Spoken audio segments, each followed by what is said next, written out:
their curiosity.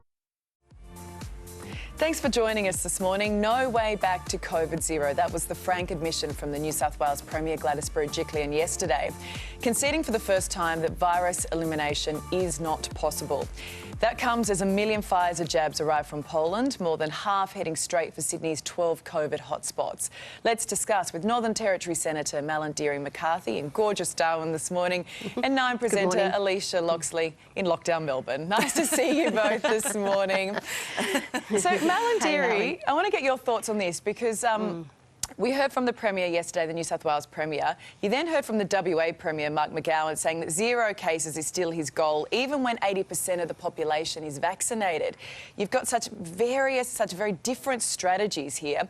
How do we come together and which one is the right strategy? Well, I think what we're seeing more of now, Ali, is that each state premier and chief minister here in the Northern Territory are still going to assess what's best for their population and their jurisdiction. And I think that's the hard reality now that we are facing across the country.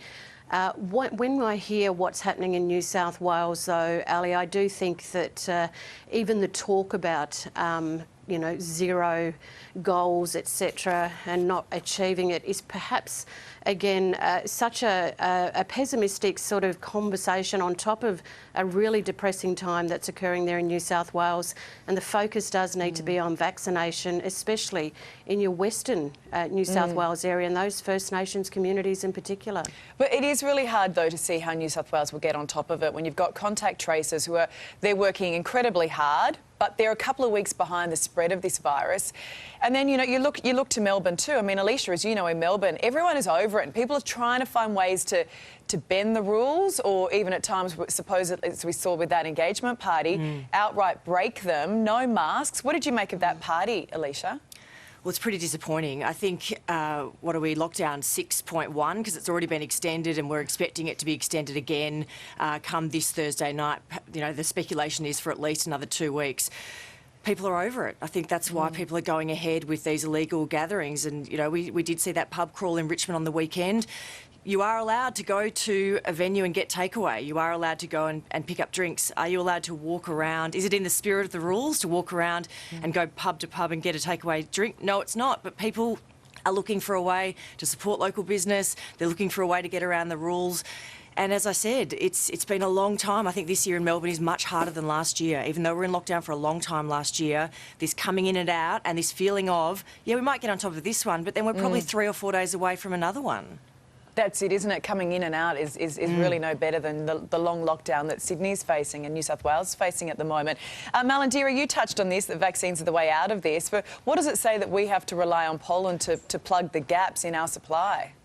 Well, it shows that we certainly failed in being prepared for this, Ali, and I think that's the most disgraceful part of all of this is that we were talking about all of this 12 months ago. I was talking to you and Carl about this 12 months ago, and it's just, it's completely in a state of intolerance, and people's, you know, just look at, you know, those in leadership and go, well, what happens now? What do we believe? And I think we've got to be really careful of that now. I just think that turning to other countries just shows how tough it's become here for us, and that's not a good position to be in. Well, Scott Morrison turned to the US because they've got excess vaccines and the US said no. What does that say about that relationship, Malarndirri? Well, it certainly says that the US is concentrating on its population, doesn't it?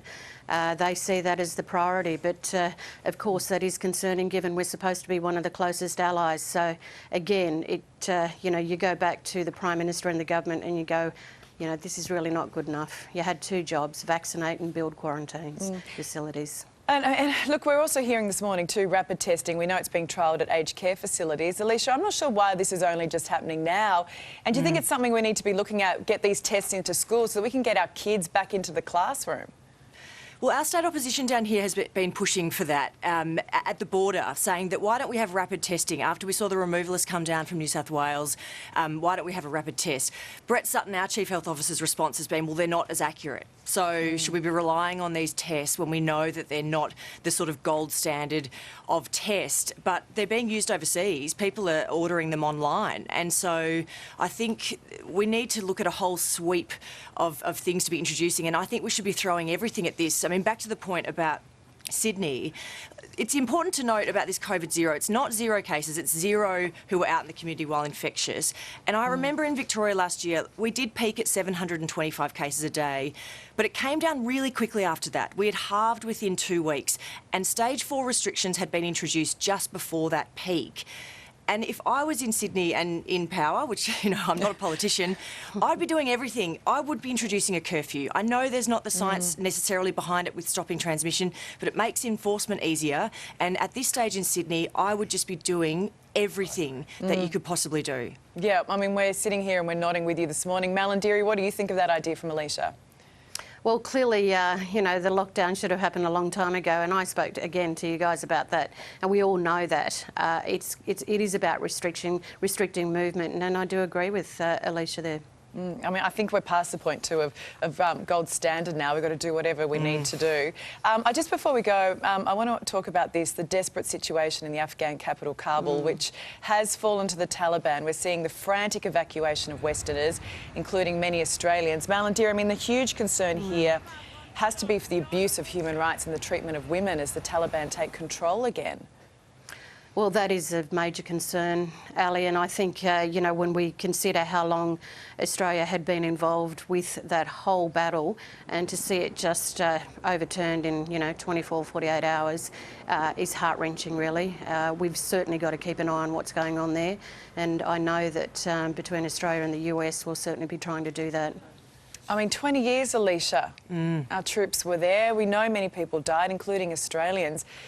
Got to ask yourselves, was it all for nothing? Oh, it's heartbreaking for that generation who have now grown up not under Taliban rule. And I heard a heartbreaking interview just this morning on an international radio service talking to one of the interpreters who's been left behind, saying that he's sheltering in someone's house in Kabul. He's left his family behind, went to the airport but has no papers, so no ability to fly out of the country, and saying that he's still in touch with some of the Americans that he worked with and is desperately looking for some kind of lifeline. But he said, really frankly, if the Taliban comes and knocks on the door, I'll be dead by tomorrow. And it's just, I mean, we just feel so helpless here, right? It just feels like such a waste of life, waste of 20 years. It's really sad. Malarndirri, and all those Afghans who helped the Australian troops on the ground who are still stuck there, did we leave a rescue mission too late? Well, there's a lot of things we could have done differently, I guess, Ali. I think for now the focus has to be on what we can do to try and assist those who assisted us in that time there. And I know that, you know, listening to certainly Senator Marise Payne yesterday, and I know that Senator Penny Wong on our side, this is one country that we know that we've got to try and assist as best we can. All right. Thanks, both of you, for joining us this morning. And what we'll take from that, Alicia Loxley, is she's going to be the next Premier of New South Wales. Oh, God. She could just come in and sort it out. I'm just going to wait for the outrage to start. Embrace the outrage. Yeah, exactly. Oh, good. Exactly. Nice to see you both. Have a good week, won't you? Thanks, guys.